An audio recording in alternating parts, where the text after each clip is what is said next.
നമസ്കാരം. ജനശബ്ദം ന്യൂസിന്റെ വിദേശ വാർത്തകളിലേക്ക് സ്വാഗതം. വാർത്തകൾ വായിക്കുന്നത് ആൻസി ജോർജ്.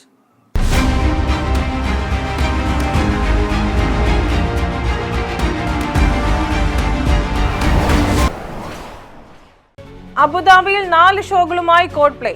ഈ മാസം 9, 11, 12, 14 തീയതികളിൽ അബുദാബി സായിദ് സ്പോർട്സ് സിറ്റിയിൽ നടക്കുന്ന കോൾപ്ലേ സംഗീത നിശയിലേക്ക് ദുബായിൽ നിന്ന് സൗജന്യ ബസ് സർവീസ് ഉണ്ടാവും.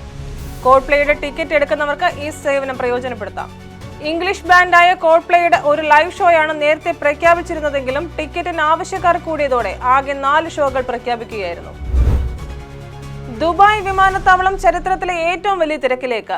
ജനുവരി ആദ്യ 5 ദിവസങ്ങളിൽ 4.3 ദശലക്ഷം യാത്രക്കാരെത്തുന്നതിനാൽ ദുബായ് ഇന്റർനാഷണൽ ചരിത്രത്തിലെ ഏറ്റവും വലിയ തിരക്കാണ് ഉണ്ടാവുക. ഇന്നലെ 3,11,000-ലധികം അതിഥികളെയാണ് സ്വീകരിച്ചത്.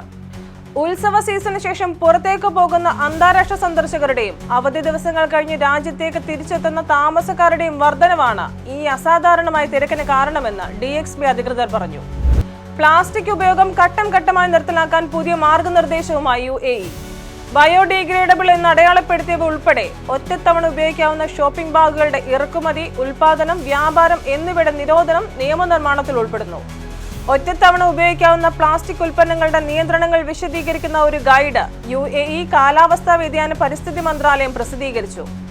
നിർമ്മാതാക്കൾ, ഇറക്കുമതിക്കാർ, വിതരണക്കാർ, ചില്ലറ വ്യാപാരികൾ, ഉപഭോക്താക്കൾ എന്നിവർക്ക് ഒറ്റത്തവണ ഉപയോഗിക്കുന്ന പ്ലാസ്റ്റിക്കിൽ നിന്ന് സുസ്ഥിര ബദലുകളിലേക്ക് മാറുന്നതിനുള്ള നിർദ്ദേശങ്ങൾ ഗൈഡ് നൽകുന്നു. പത്തനംതിട്ട ജില്ലാ പ്രവാസി അസോസിയേഷൻ 4ാമത് വാർഷികവും പുതിയ ഭരണസമിതിയുടെ സ്ഥാനാരോഹണവും 10-ന് നടക്കും. വൈകിട്ട് 7 മണിക്ക് BMC സെഗയ്യ ഹാളിലാണ് പരിപാടി. ബഹ്റൈനിൽ സാമൂഹ്യ, ജീവകാരുണ്യ, സാംസ്കാരിക സേവന രംഗത്ത് മികച്ച പ്രവർത്തനം നടത്തിവരുന്ന കൂട്ടായ്മയാണ് പത്തനംതിട്ട ജില്ലാ പ്രവാസി association. Bahrain nurses family show angels night പ്രൗഢഗംഭീരമായി ബഹ്റൈൻ ഇന്ത്യൻ ക്ലബിൽ നടന്നു.